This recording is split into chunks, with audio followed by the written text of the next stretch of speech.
At the age of 20, Marconi built on Hertz's original experiments and began using a coherer, an early detector based on the 1890 findings of a French physicist, which changed resistance when exposed to radio waves. In the summer of 1894, he built a storm alarm made up of a battery, a coherer, and an electric bell, which went off when it picked up the radio waves generated by lightning.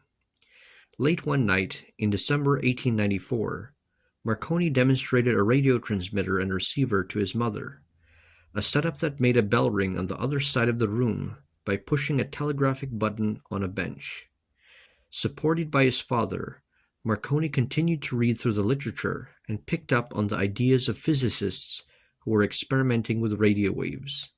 He developed devices such as portable transmitters and receiver systems that could work over long distances, turning what was essentially a laboratory experiment into a useful communication system. Marconi came up with a functional system with many components: a relatively simple oscillator or spark-producing radio transmitter, a wire or sheet metal capacity area suspended at a height above the ground, a coherer receiver, which was a modification of the original device with refinements to increase sensitivity and reliability, a telegraph key to operate the transmitter to send short and long pulses corresponding to the dots and dashes of Morse code, and a telegraph register activated by the coherer, which recorded the received Morse code dots and dashes onto a roll of paper tape. In the summer of 1895, Marconi moved his experiments outdoors on his father's estate in Bologna.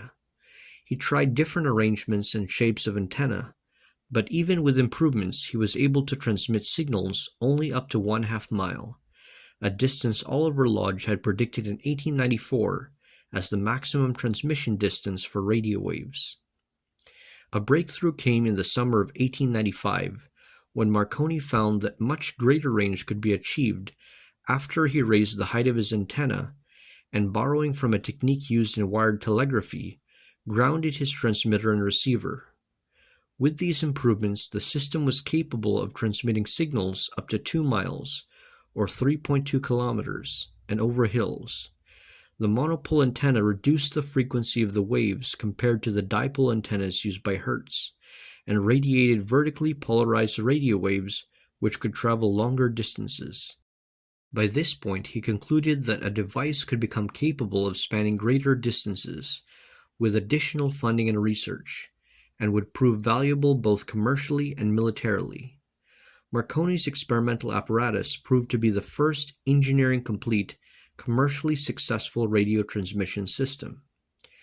Marconi applied to the Ministry of Posts and Telegraphs, explaining his wireless telegraph machine and asking for funding, but never received a response.